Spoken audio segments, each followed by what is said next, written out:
Today, we're talking with Aaron Grossman, a fourth grade teacher who uses an innovative fluency protocol built around reader's theater to help his students read automatically with expression and comprehension. Aaron breaks down his 5-day cycle, how he scaffolds fluency instruction, and how students go from practicing scripts to writing their own. If you're looking for a fun and effective way to boost fluency in your classroom, this episode is for you. Hi, Aaron. We are so excited to have you on the podcast today to talk about fluency because it's one of my favorite topics, and I know Lori's favorite topics too. So welcome. Thank you. It's really great to be here. You are a fourth grade teacher, and we know you prioritize fluency instruction as really important time for your students. So can you tell us why fluency is such a focus in your classroom? Well, I know that you probably have listeners who've listened to many of the sort of more profound guests that you've had on your show, but we know that when kids can read fluently, when they aren't disfluent, they're more likely to comprehend what they've read. Moreover, I just think it's another way of either building background knowledge, reinforcing content, and getting kids into material in a different way. Yeah, and we should say our teachers are our most profound guests, and I think everyone would agree with that, even those other guests. All right, so we know you have a really cool protocol that you told us all about. So we want to know more about the 5-day cycle. So we'll get into how that 5-day cycle changes over the year. But first, just tell us what do you do in this 5-day cycle for fluency? Well, full attribution. So I know that one of your previous guests was Dr. Chase Young. And so my protocol is sort of a bit of a riff from what he created. So let me acknowledge that, and also acknowledge that he was a primary teacher. I'm working with intermediate grades, so that's a slight twist. But in general, the protocol looks like the following, which is on Monday morning, I'll have a series of scripts laid out for my students, and either I distribute them or they sign up for a script, just depending on the week and how I'm trying to change things up for them. So on Monday, they get the script, they read all the way through it, and then they put it away. On Tuesday, they take back out the script, and then they meet with whoever has the same script as them. In general, these are groups of 3 to 5 students. So at that point, they'll negotiate parts. Once they've reconciled who has what part, they'll read all the way through it with each other again. And because of the scripts I'm using, which we can return to in a moment, they can get through those scripts at least once or twice in that first reading on Tuesday together. On Wednesday and Thursday, Friday, that's largely about continuing to rereading it. Now kids are prompting each other, or I'm prompting them with more prosody, greater expression, smoothness, pace. If there's words they can't pronounce, I can assist them, or one of the iPads can also answer questions for them. And then on Friday, that's an opportunity to present. So they've done all that work, and then they get to share with their classmates. And as you noted, not to get too far ahead of us, but that presentation can also change throughout the week and throughout the course of the year. So we're talking about reader's theater here, yes? Yes. So okay. Just to name almost it. Exclusively, and I probably should have prompted, I'm glad you said something. Yeah, I use reader's theater as the primary driver for the fluency practice I do in my classroom. And I had one other question for you before we get into this, how you change it throughout the year, which is so exciting. But when you give out those parts, I was really curious, I could imagine that you plan out those parts and who gets which parts and who's in which groups. Am I right there, or is it just a random, you get what you get? So there's a bifurcation there. So there's the scripts and then there's the parts within the scripts. The students always negotiate who gets what parts. And sometimes that just becomes rock, paper, scissors if they can't agree on who's in the narrator and who's one of the protagonists. With respect to actually distributing the scripts, sometimes I will put the groups together myself. In other instances, I will literally list the titles of the scripts and how many parts are in each script. And the kids, when they come in the morning, they will sign up for the script. And then, I'm sure there are listeners who are familiar with technology where you can randomize groups, and that becomes your group. So throughout the year, just to keep things fresh, I have different protocols for how I decide to distribute those scripts. And we're going to talk about them today, right? Yes, of course.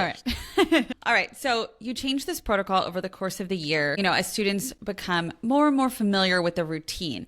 So let's talk about the 3 phases and start with phase 1. But if you could just do a quick overview, and then we can dive into phase 1.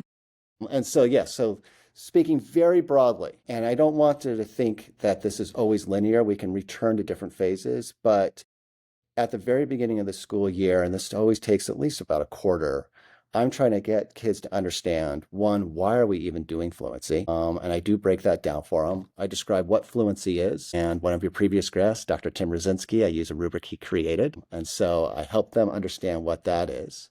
And then that's when I will share scripts and I'll also introduce the protocol.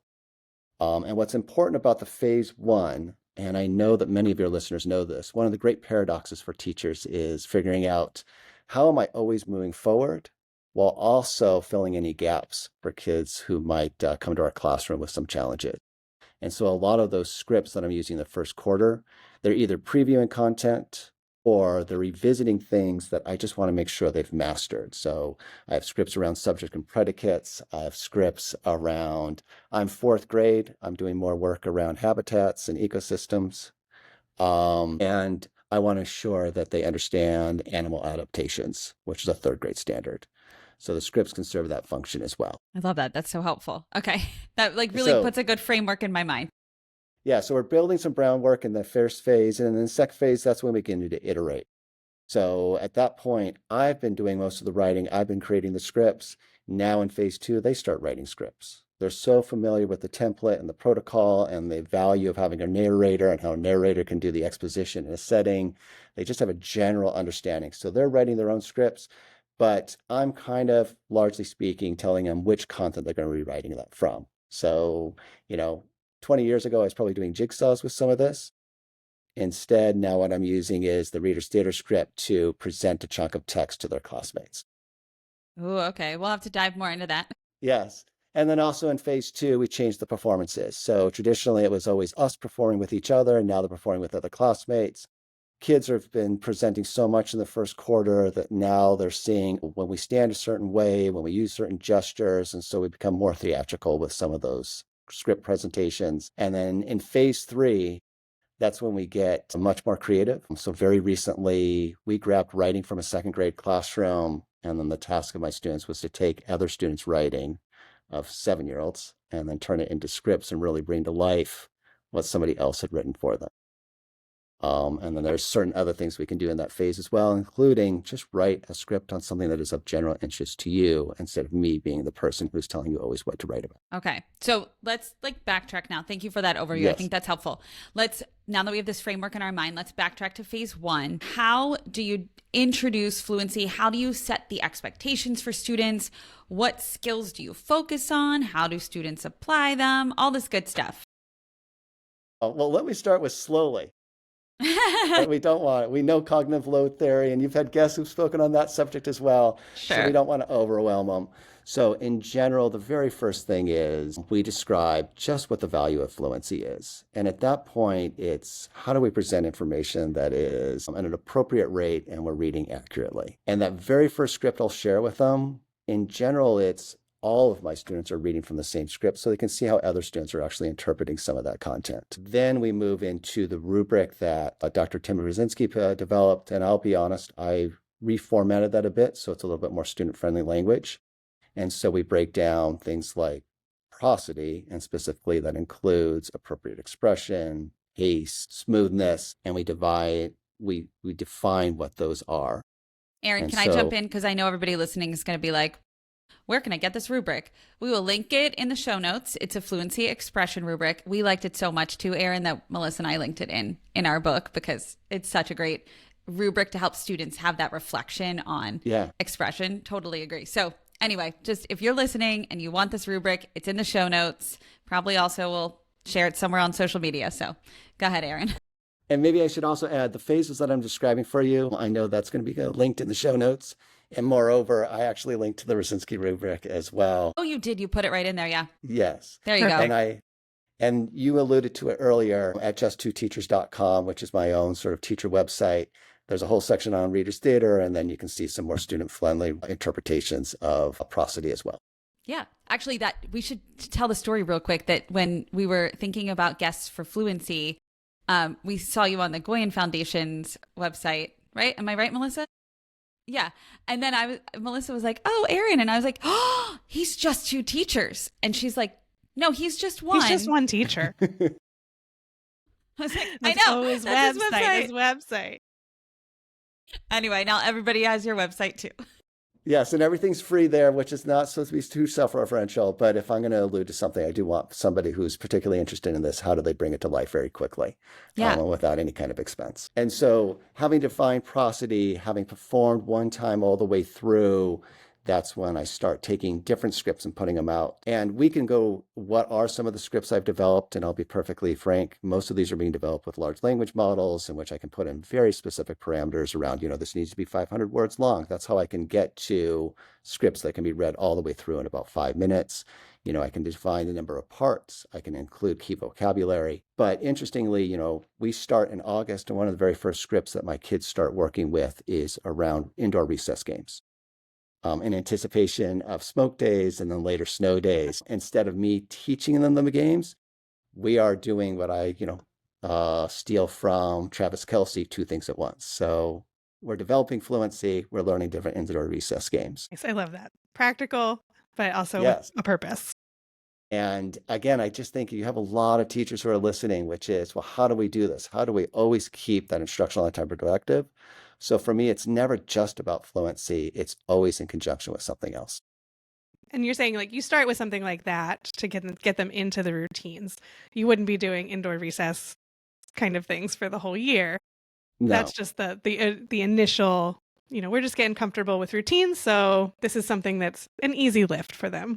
Exactly. And they're excited. And then, that's an opportunity for them now that we've learned how to play scrambled eggs. Let's just do it now. And it's part of that community culture building that we are trying to get established in the first month. Yeah. And you mentioned that they work on learning what a narrator is, what the exposition is, what the rising action means, and the falling action. Can you talk a little bit more about that and just explain how you teach that within the beginning of the year? Well, my guess is I'm probably teaching it a lot like many of your listeners are teaching it, which is, largely speaking, it's driven from whatever curricular resource I'm using, but it affords me another opportunity to, just through some repetition and additional experiences, to say, within this reader's theater script, can we identify what the setting is and what is the problem? Because we know that we should have some kind of problem or rising action at the very beginning. Otherwise, we're just going to lose our reader. And so for me, it's initially explicitly finding those links, and then later it's putting the lift on the students so they can find those. And then much later down the line, when we're in sort of that phase 3, when we're providing feedback on a particular script that somebody or a group of students have written, well, what kind of feedback are we providing? And so they should be able to pull those things out. At this point, if you walked up to any one of my students, they could tell you an introduction always concludes character, setting, and some kind of problem or rising action. It's such muscle memory at this point, but that is just born of all of these additional experiences they get with some of these literary terms. Got it. Yeah, I love that. That makes sense. All right. Are we ready to talk about phase 2? Absolutely.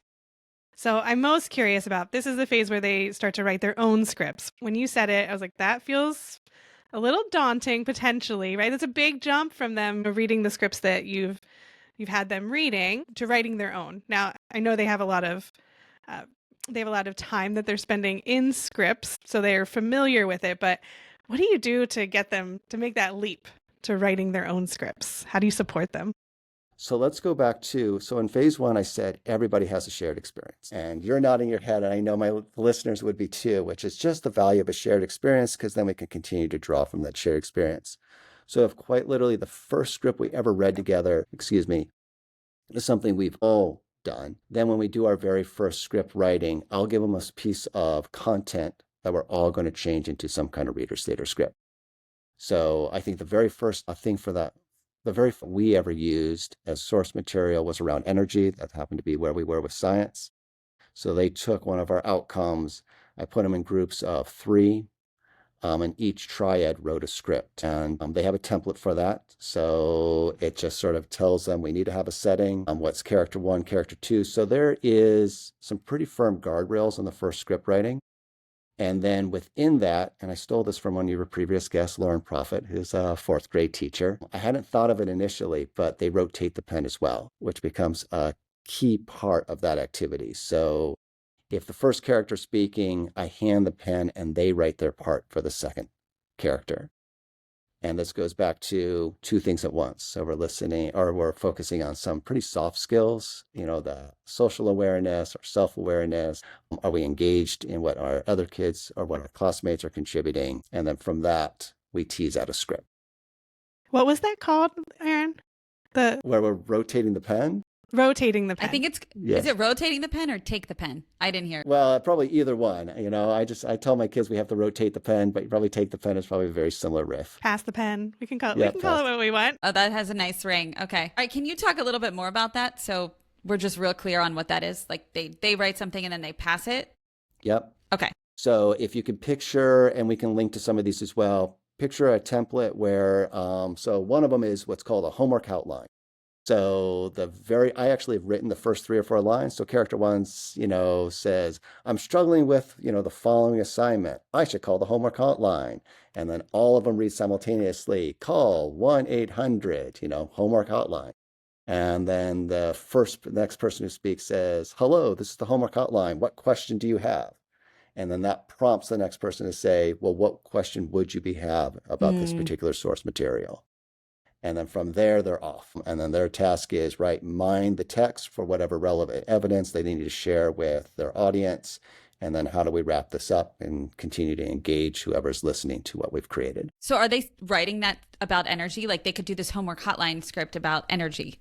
They could do it about energy. They could do or it. any topic. I mean, really, Yep. but. We did one, when we first learned how to add and subtract fractions with unlike denominators. That turned into a script. So how do we turn an algorithm into something that we can share with other stakeholders? And I know that, again, we can be incredibly creative with this. But for me, again, a point of emphasis is these are always anchored in something that I can feel like I'm doing 2 things at once with. Yeah, and I really like that one that you gave them the frame of the the where are we? We're in this homework hotline.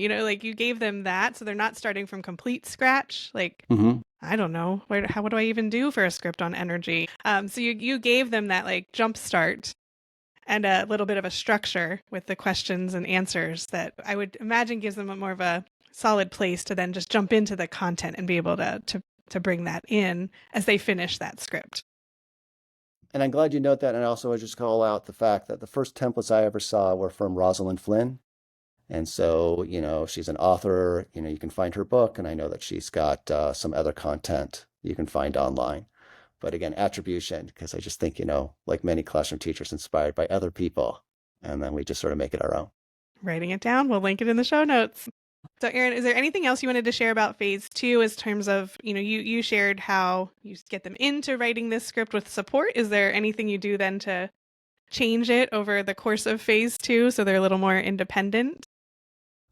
So let me describe 2 other things that make phase 2 a little bit different than phase 1. The first is the presentations themselves. So instead of always just presenting in front of their classmates, now either I farm them out to other classrooms where they share some of their content, or we invite other classrooms in to receive some of these scripts.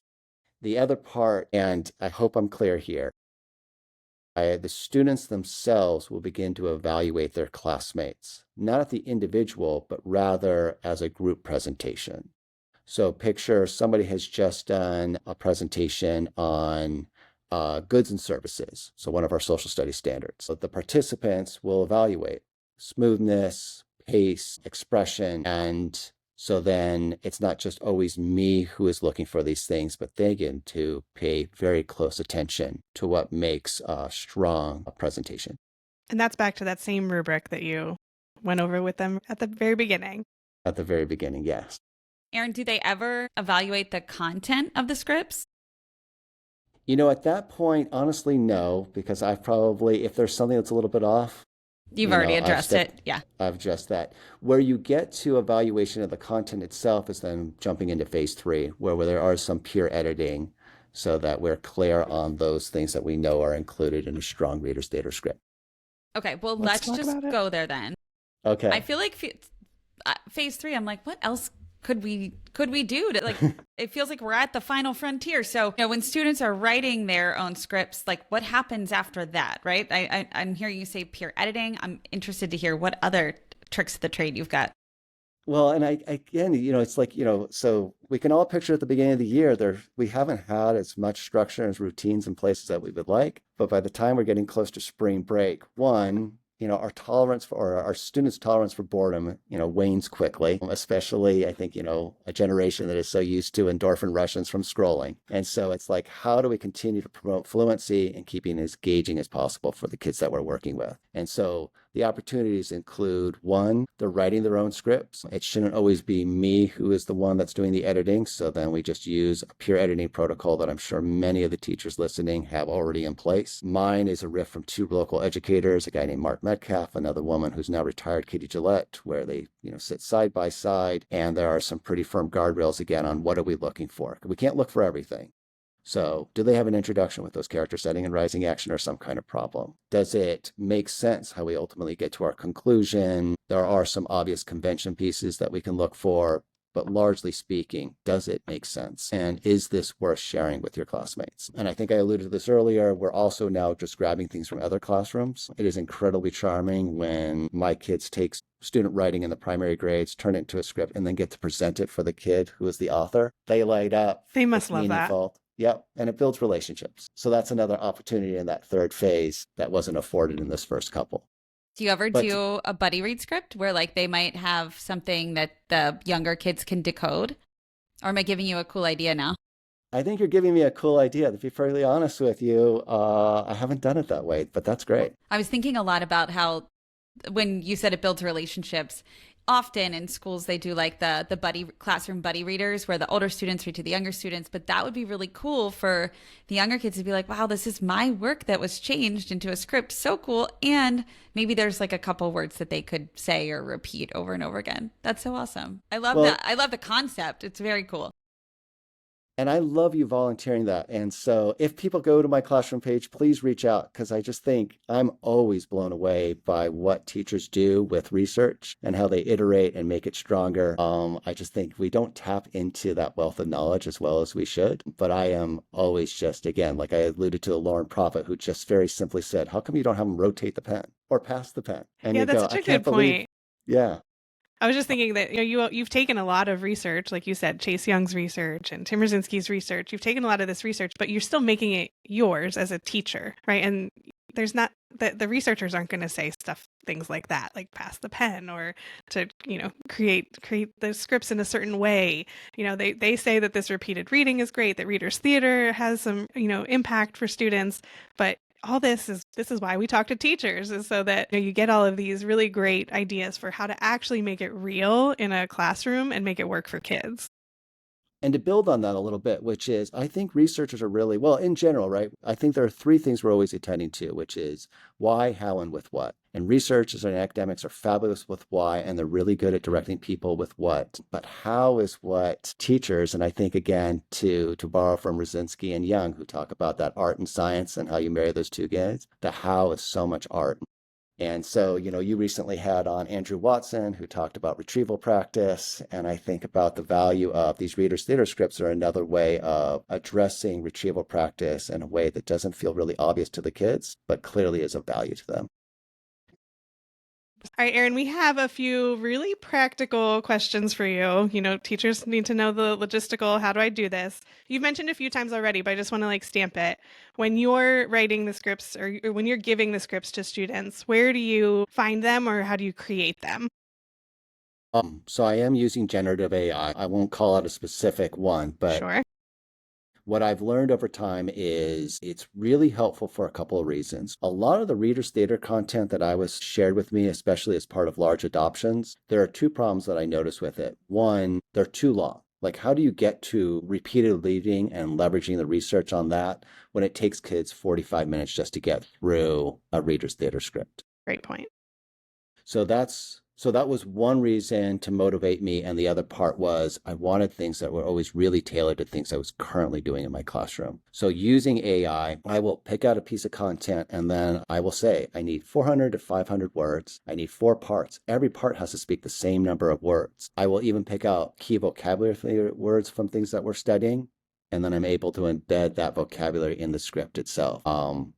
And one more reference to one of your previous shows, but you had Blythe Anderson on who talked about emphasizing a word and how that's one of these really strong talk moves we can do with vocabulary. So now I will bold or italicize some words within the script, and that prompts the kids to say, this is the word that I need to emphasize for my audience. So what's fresh right now is I wrote a bunch on economics. So here's goods and services. So we'll talk about that. Or entrepreneur. And you'll hear the kid really emphasize that word and then the definition that follows. And then that word entrepreneur might appear 3 or 4 times, all of which is reasonably easy to do with AI tools. And there's one other very subtle thing, and I want to be clear about this. So, other tips, which is obviously we have kids in our classroom are highly impacted. Maybe they come with an SLD of some kind.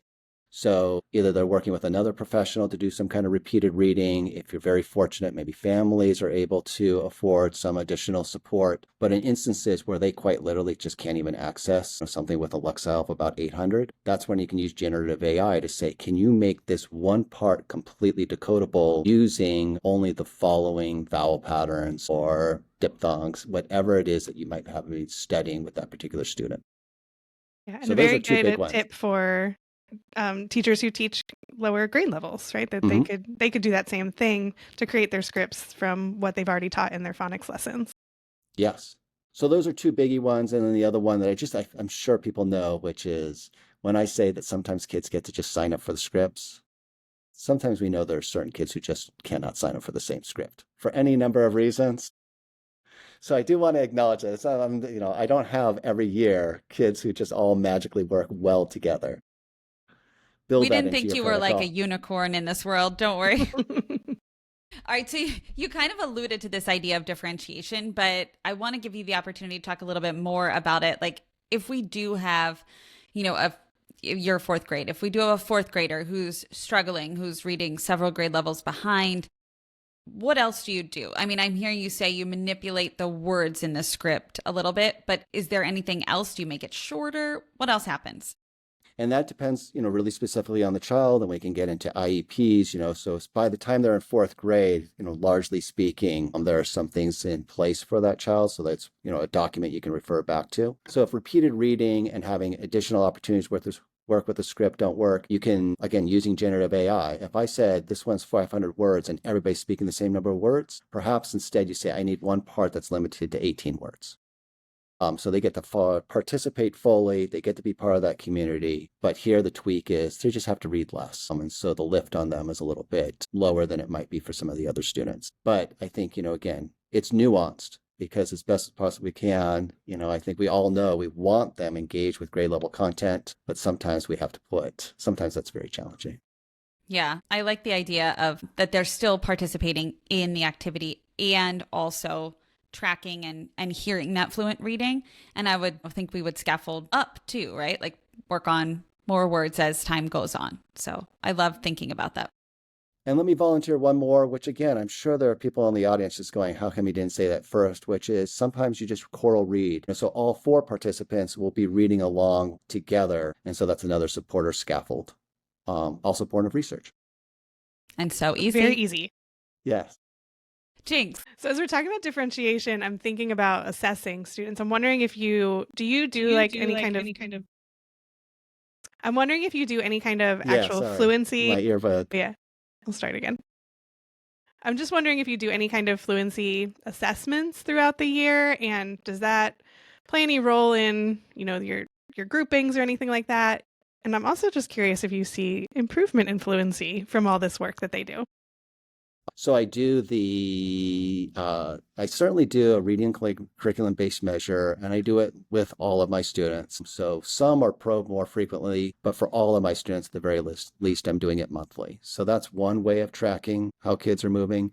And the other part, again, is using the Rosinski piece. I do keep track of those scores. So we were talking about, if people choose to pull it up, they'll see a matrix with 4 categories, scores of 1, 2, 3, 4. And so that's another measure. And so I will share those with certainly at parent conferences so that they understand that fluency is more than just moving quickly and accurately across a piece of paper, that there's more to it. And so they have a language to work with their kids if they so choose, if they choose to promote that outcome in their house. Okay. So I'm wondering if you'd like to give any pieces of advice to teachers listening? I feel like you've shared so many amazing tidbits, but as you're thinking about closing this podcast out, like what's one piece of advice, two pieces of advice you'd give to teachers looking to really strengthen their fluency instruction in their classrooms?